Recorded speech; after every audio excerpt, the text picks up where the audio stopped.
जाहीर सभेला उपस्थित, मंचावरती उपस्थित सर्व मान्यवर, समोर मोठ्या संख्येने उपस्थित सर्व भगिनी आणि त्याचबरोबर माझ्या बांधवांना, सगळ्यात पहिले तर एक जोरदार घोषणा आपण भारत मातासाठी देऊया. बोलो भारत माता की. दोन्ही हात वर करून आपण ही घोषणा देऊया अशी आपल्या सर्वांना विनंती आहे.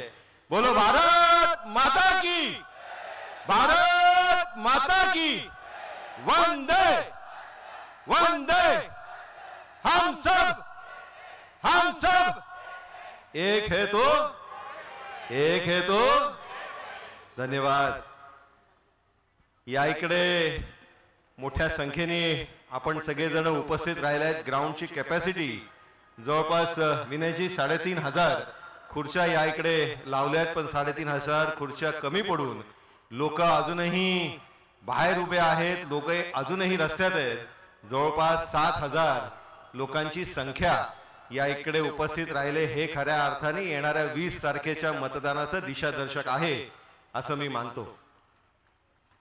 या इकडे मोठ्या संख्येने ज्या भगिनी या इकडे आलेल्या आहेत त्या सगळ्या भगिनींसाठी मी या इकडे ग्राउंडवरती उपस्थित सगळ्यांना एकदा जोरदार टाळ्या वाजवायला विनंती करतो.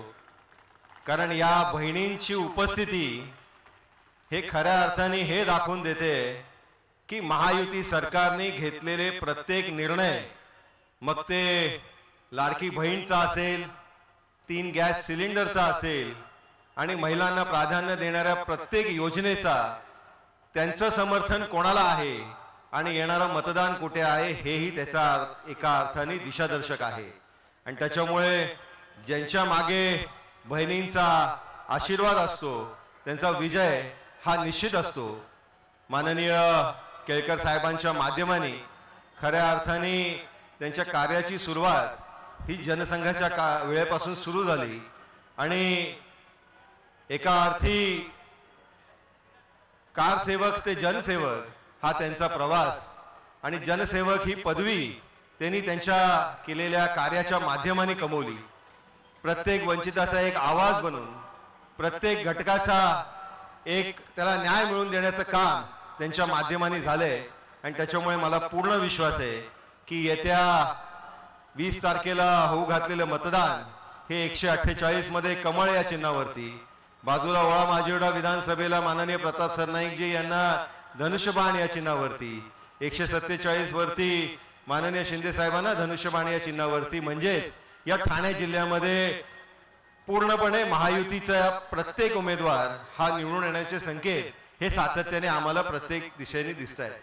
आणि त्याच्यामुळे आपल्या सगळ्यांच्याच आशीर्वादाने, आपल्या सगळ्यांच्याच ताकदीने येत्या काळामध्ये महायुतीच्या माध्यमाने दिलेली प्रत्येक वचनं ही पूर्ण करण्याचं काम हे निश्चितपणे आम्ही करणार आहोत असं आपल्याला या सभेच्या माध्यमाने मी आश्वासित करतो. येत्या काळामध्ये सिनियर सिटीजन्ससाठी पण पेन्शनची एक फार महत्त्वाचे संकल्प हा राज्य शासनाच्या माध्यमाने, महायुती सरकारच्या माध्यमाने हाती घेतलेला आहे.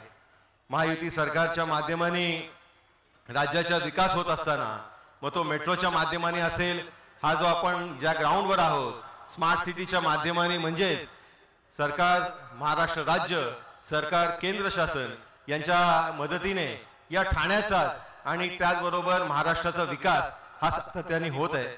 माननीय मोदीजींनी जे $5 ट्रिलियन इकॉनॉमीचा संकल्प हाती घेतला आहे त्याच्यामध्ये सर्वात महत्वाचा वाटा म्हणजे महाराष्ट्राचा $1 ट्रिलियन इकॉनॉमीचा आहे आणि तो आपण निश्चितपणे पूर्ण करणार.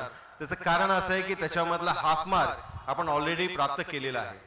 मगाशीच माधवीताई आपल्याला सगळ्यांना संबोधित करत असताना सांगत होते की महाविकास आघाडीची लोक हे सातत्याने खोटं बोल पण रेटून बोल हे धंदा त्यांनी चालू केलाय. आणि त्याच्यामुळे सुरुवातीला लाडकी बहीण योजना सफल होणार नाही, ही वायबल नाही. त्याच्यानंतर स्वतःच कोणी 3,000 बोलतोय, कोण 2,000 बोलतोय, कोण 2,500 बोलतोय. त्याच पद्धतीमध्ये संविधानाबद्दल आपण बघितलं की लोकसभेमध्ये त्यांनी संविधान बदलणार असा एक खोटा नरेटिव्ह दिला. त्याचबरोबर ज्यावेळेस त्यांच्या सभा मुंबईमध्ये झाल्या त्यावेळेस विनयजी आपण सगळ्यांनी बघितलं की संविधानाचे पुस्तक जे फडकवत होते ते संविधानाच्या पुस्तकाच्या आज ज्यावेळेस पत्रकार बंधूंनी पानं बघितली ती पानं कोरी निघाली आणि त्याच्यामुळे फक्त फसवेगिरीचा धंदा हा त्यांनी लावून ठेवलाय. आताच काल आपल्या सगळ्यांना सोयाबीनच्या संदर्भातलंही राज्यभर त्यांनी खोटे मेसेजेस पसरवले. माननीय विनयजी त्याच्याबद्दल सविस्तर आपल्याला सगळा आलेख त्याच्यामध्ये मांडतील. पण एकच आपल्या सगळ्यांना आजच्या या सभेच्या माध्यमाने सांगू इच्छितो की खऱ्या अर्थाने लोकहिताचे निर्णय हे माननीय मुख्यमंत्री शिंदे साहेब आहेत, माननीय उपमुख्यमंत्री फडणवीस साहेब आहेत, माननीय उपमुख्यमंत्री अजितदादा आहेत. यांच्या माध्यमाने प्रत्येक निर्णय संवेदनशील पद्धतीमध्ये राज्याला विकास आणि त्या विकासाला गती देण्याचं काम हे महायुती सरकारच्या माध्यमाने चालू आहे.